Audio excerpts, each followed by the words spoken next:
everybody. I hope you guys are having a good time now that we are on day 5 of CR. अब तक तो CR थोड़ी सी better हो जानी चाहिए. With all the effort that I'm trying to do, of course with double the effort that you guys must be putting in, अब तो थोड़ी तो नैया खिसकनी चाहिए, right? Because if we are still at the standstill, I think what you have to do is you have to go back to the fundamentals and do again.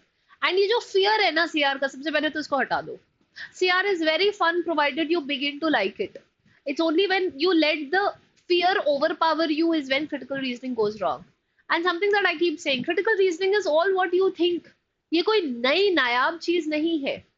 Just that थोड़ा सा refinement चाहिए, थोड़ा सा approach में clarity चाहिए. If both of those two things are there, all is taken care of.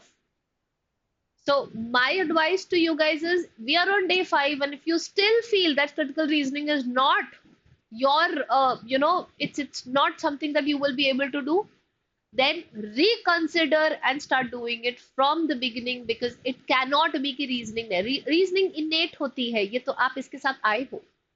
You stepped into this world with the help of reasoning, so there is no way कि reasoning आपसे होगी नहीं. ये pressure में over think करके अपने आप को समझ के कि I am not capable to think it like that, आपने अपने आप को what you have done is you just sort of put yourself down, but don't undermine yourself and your quality, and that you will do, of course, very well. Today we've come with a very fun set of questions which are called parallel reasoning.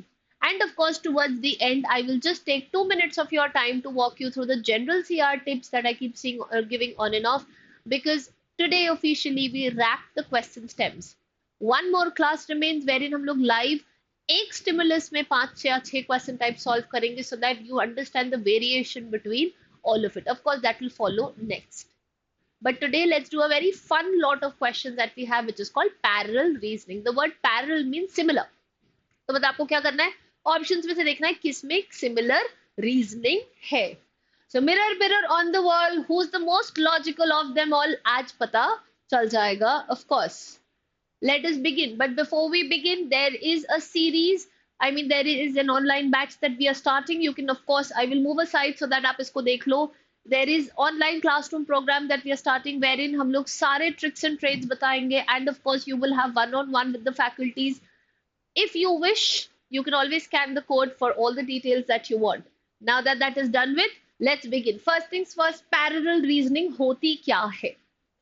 Parallel reasoning, so the word parallel means similar. So इसमें हमको क्या करना होता है? We are asked to find an argument with the same logical structure as the original.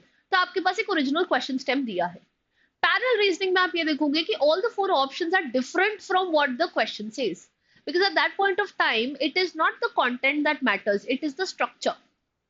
हम बस ये देखना चाह रहे हैं कि आप कितने अच्छे से स्ट्रक्चर को समझ गए हो और कितने अच्छे से उसी स्ट्रक्चर को एग्जिबिट कर सकते हो, right? So which is why आपको फाइंड करना है ऑफ द 4 ऑप्शंस वो कौन सा आर्ग्यूमेंट है जिसमें क्या है, सेम लॉजिकल स्ट्रक्चर है, जिसका स्केलेटल फ्रेमवर्क सेम है.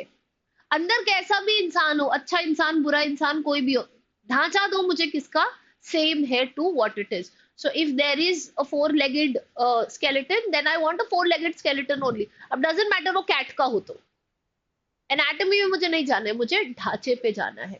So it's not about the topic as we say, it is about focusing the logical pattern. Content matter नहीं करता है इसमें. इसमें जो matter करता है वो ये है कि किसका pattern resonate कर रहा है.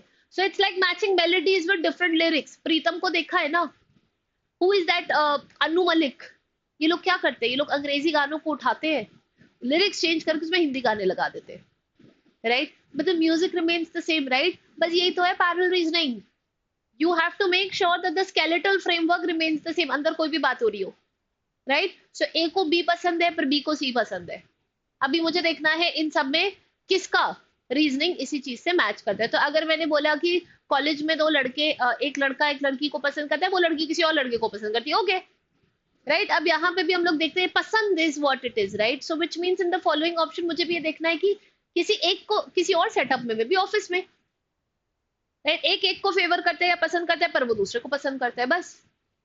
Here the content doesn't matter, here the structure matters, and that is what we call the parallel reasoning.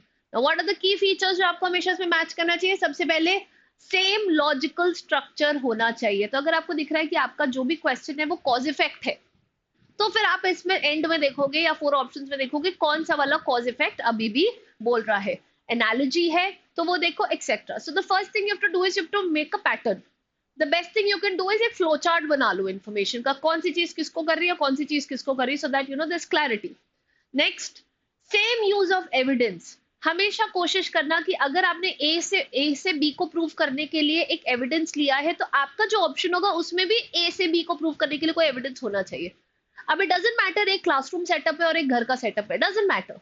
Here we are looking at the structure. So if you see the evidence then make sure empirical है तो empirical होना चाहिए, anecdotal है अपना personal life से बोल रहा है तो पर्सनल लाइफ और लाइफ का होना चाहिए, so on and so fourth. Same degree of certainty. अगर वो डेफिनेट आइडिया तो आपका पैरेलल रीजनिंग का ऑप्शन भी डेफिनेट होना चाहिए, प्रोबेबल है तो आपका भी प्रोबेबल होना चाहिए, उसका प्रोबेबल है तो आपका मस्ट में नहीं आ सकता आंसर। Same logical flaws. अगर आपको दिख रहा है कि the way the contention has been put in the original the parent stem is of a flaw, तो आपको देखना है कि आपका भी तो रेड हेरिंग फ्लॉ है तो वो उसमें आना चाहिए, कॉजेशन फ्लॉ है तो वो आना चाहिए, कंफर्मेशन बायस, बिलीव बायस, जो भी है व्हाटएवर, हम लोग ने पिछली क्लास में ही फ्लॉज पढ़े तो you know what the flaws are, तो वही वैसे ही आना चाहिए। Ignore subject, focus on the argument skeleton, like we say content बिल्कुल मैटर नहीं करता, यहाँ पे आपका argument structure is what matters, right. So एक बार एक कॉमन लॉजिकल स्ट्रक्चर देख लेते हैं। फॉर एग्जाम्पल अगर मैंने बोला if A then B, right, A happened so B must follow, obviously अगर ए है तो ही बी होगा, राइट, और ए हो गया तो ऑब्वियसली बी तो अब होगा ही होगा। अब मुझे देखना है आउट ऑफ द 4 ऑप्शन कौन सी चीज इसको फॉलो कर रही है। So because X occurred Y must be the cause, right. So obviously अगर एक्स हुआ है तो because X is equal to B, if X then Y, then I know and X has happened, X occur हो गया है तो obviously y तो हुआ ही होगा, y को तो फॉलो होना ही होना है, that is how it is, right. Now most a or b, c is a, so c is probably, अब ये देखो मोस्ट a इज b, यहाँ पे जितना भी था मेरा आंसर तो सिर्फ b तक ही था ना, so of course this cannot be because this is adding a new skeletal to itself. All p's are q's, r is not q। अच्छा इसमें तो और ज्यादा, मेरे तो a and b मेरे दो ही प्रीमाइस थे, तो आप अलग अलग ला रहे हो तो obviously 3 and more is not going to be my answer. P is better than Q, Q is bad, therefore P is bad, obviously ये भी नहीं हो सकता, right। so जैसे आपने बोल दिया P is better than Q, Q bad हो गया, therefore P is also bad, तो ये भी नहीं हो सकता। so of course अगर मेरे को डिडक्शन निकालना है तो of course the answer will have to just be the first one, because this is of course flawed, this is how the flaw in reasoning tends to happen। so these can be one way in which you can understand कि logical structure कैसे होता है। अब now that we've understood in syllable, एक बार question को example में भी लगा के देख लेते हैं। ओरिजिनल क्वेश्चन क्या है, all students who read regularly perform well. जितने भी स्टूडेंट्स हैं जो रेगुलरली रीड करते हैं वो परफॉर्म वेल करते हैं। प्रिया रेगुलरली करती है तो she performs well, right. So we want student is equal to reading regularly, Priya is equal to reading regularly, Priya is equal to performing well. अभी ऐसा ही हमको चाहिए। Now let's see, all cats are animal, ठीक है, ऑल में था, मेरा भी ऑल में था, all cats are animal. Whiskers is a cat, obviously Priya एक बंदी थी जो रीड करती थी, तो उसी में से पूल ऑफ प्रीमाइस में से हमने एक को निकाल लिया तो विस्कर्स को कैट बना दिया हम लोगों ने, of course. So Whiskers is also an animal, right, of course, because हम लोग ने फिर क्या कर दिया, we went back to the original conclusion. So यहाँ पे अब ये देखो, all cats is equal to animal, whisker is equal to cat, right, of course, and we have then whiskers is equal to animal, तो obviously तो correct ही हो जाएगा ना, because it's carrying the same, we've gone back to the original conclusion, तो obviously ये clearly follow कर रहा है।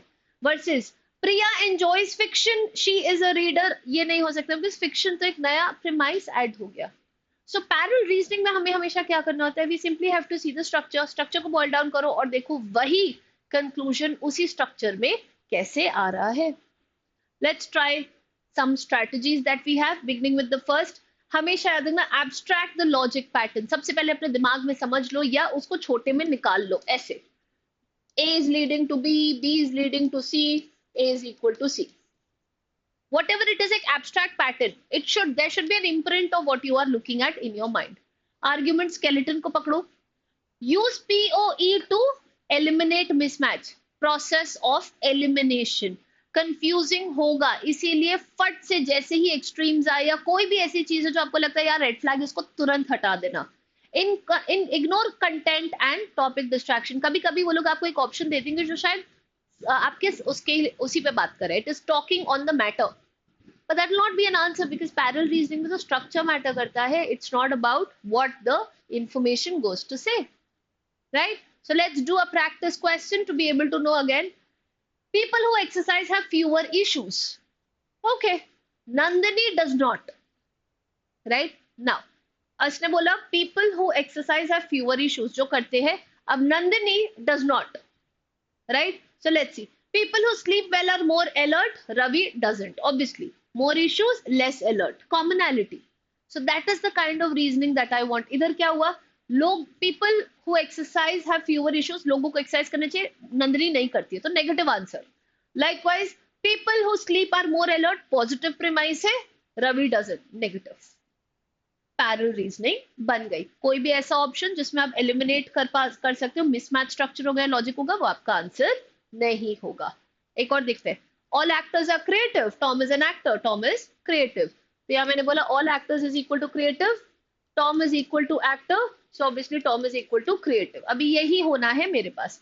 All engineers love maths, engineers love maths, Rahul is an engineer, clearly Rahul loves maths. अब देखो सेम लॉजिक है, A is equal to C, यहाँ पे दो बार T रिपीट हुआ, यहाँ पे दो बार E रिपीट हुआ, common common and clearly a parallel reasoning because it matches the skeletal, it matches the kind of stencil that we are looking for.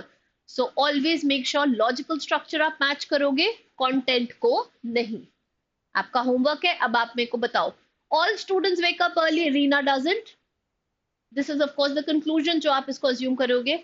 अब students who practice daily improve, Ravi does. क्या ये सही parallel reasoning होगी कि नहीं? Comment box पे लिखना, I will read it to see if you have understood or not. And this is just how easy parallel reasoning is. Obviously इतने छोटे वन लाइनर स्टेटमेंट्स नहीं आते, but start is always smaller and then is when you take the bigger leaps, the giant leaps. Now that we've understood what parallel reasoning is all about, let's very quickly do a recap of all things that we have done in the past 5 days. हम लोग ने essentially सारे question stems को figure out किया है, उनका intent figure out किया है, उनका approach देखा है, how exactly should we approach और how exactly should we go around all of these. इतने ही question stems होते हैं guys. अगर CR struggle हो रही है तो question stems पे focus करो because that is what will get you better. Don't start chasing passages first. Make sure आप topic या sectional test करो. Keep revising the concept every time and do analysis. Get on to the technique of elimination. कुछ बहुत evident चीज होती, दो answer तो हमेशा निकल जाते, बचते दो है ना, उसमें फिर बाद में दिमाग लगाना is a different thing. But चार में कभी नहीं. Too many cooks spoil the broth. Always remember. Now, very quickly, once again, I'd like to sum it up. What are some very good CR solving tips? Always understand the core, which is a conclusion plus evidence, which means आपका premise finding game बहुत strong होना चाहिए. You have to know what the premise is, of which factual information कितनी है and opinion कितनी है. अगर आप ये दोनों चीजों में confuse हो रहे हो, नहीं बता पा रहे हो, then maybe CR is going to be a little difficult. So start with baby steps. Maybe I might do one CR video around this ताकि इसमें भी clarity हो जाए, but this is a given. ये तो आपको पता होना पड़ेगा what is a fact and what is an opinion. बहुत बार हम क्या कहते हैं, fact को strengthen कर रहे होते हैं, अरे कैसे कर सकते हो, question opinion के लिए पूछ रहा, fact कर रहे हो. So of course core समझो, understand what the conclusion is, because conclusion के ही basis पे आपका assumption निकलेगा, आपका inference निकलेगा, आपका strength and weaken, हर एक चीज बहुत टिकता है इस पे. Predict before reading options. This is my personal favorite. Pre-prediction हमेशा बोला है, जो आप सोचते हो वही आंसर है यार, कुछ अलग से नहीं है. So please make sure that you are pre-predicting. Know the job from the question stem. You need to know what you're looking for. You need to know what the question intends. अगर आपको ये नहीं पता question आपसे करवा क्या रहा है, आप कैसे करोगे? Eliminate aggressively. डरो मत, options को बुरा नहीं लगेगा. So anything which is irrelevant, extreme, a scope shift out of the scope, not an answer. तुरंत उसको हटा दो because it's very easy for the mind to wander. right? But it's very difficult to keep it intact. You just have to see which of the following options going to keep it intact. Trap answers कौन से होंगे? जो आधी बात बोलेंगे, दो बातों को मिला देंगे, इमोशनल बातें कर रहे होंगे, मतलब दिल से, दिल be answering from the heart not from the head, reverse कर देंगे टॉपिक को, रिलेशनशिप ही उल्टा कर देंगे. So these will have to be your red flags. Some language traps in CR that you should always be careful about. Explicit words. All, always, never, only. ये हमेशा option को ओवर जनरलाइज कर देते हैं, ओवर आर्चिंग होता है, not an answer. Some might could, ये weakly support करते हैं. सो आपको देखना पड़ेगा किस कॉन्टेक्स्ट में यूज हो रहे हैं. Must necessarily, certainty require strong proof. इतने दावे से अगर आप बोल रहे हो तो एविडेंस के साथ बोलो, नहीं तो कुछ मत बोलो. Red flags, these words again. Unless, except, until, conditional logic. Please understand, अगर ये लगा है तो कोई condition है, cause effect है, if then है, until, unless है, something. So you'll have to make sure that it is being justified, only then do you go ahead and use this. So these were just 3 very handy tips that you can take home with this class that we have. And that is a wrap on all the question stems that we have. And today I'm sure you're stronger with parallel reasoning. Now soon after this video आप क्या करोगे? You will solve questions to be able to see आप कितने अच्छे से इसको कर पा रहे हो. There'll be one more class alongside the series that we will do जिसमें हम लोग at length questions को live solve करेंगे, and we will see how much of a confidence do we really carry in our bags with us. That's going to be it, guys. I will keep coming up with, of course, more CR videos, but this was my approach to help you guys understand कि fundamental concepts को कैसे approach किया जाता है. Please make sure you keep these pinned. जब कभी तकलीफ हो, जब कभी confusion लगे, जब कभी लगे कि the world is not feeling right, just see these videos. I am very sure you will hop back. You will bounce back with that extra confidence, that extra nudge that you just need to be solving. As it is always said, logic is not a luxury. It's your weapon in every exam. सबको नहीं आता है, पर जिसको आता है फिर उसको कभी नहीं छोड़ता है. So please make sure that it is something that you are staying put with. And let's make CR our friends and not be afraid of it anymore. Proper analysis करो, properly question stems को figure out करो. There is no stopping. You are an unfathomable force then. Right? Nobody can stop you. That's how it's going to be. Provided you do the way it is meant to be. Thank you so much for your valuable time. I will see you guys once again.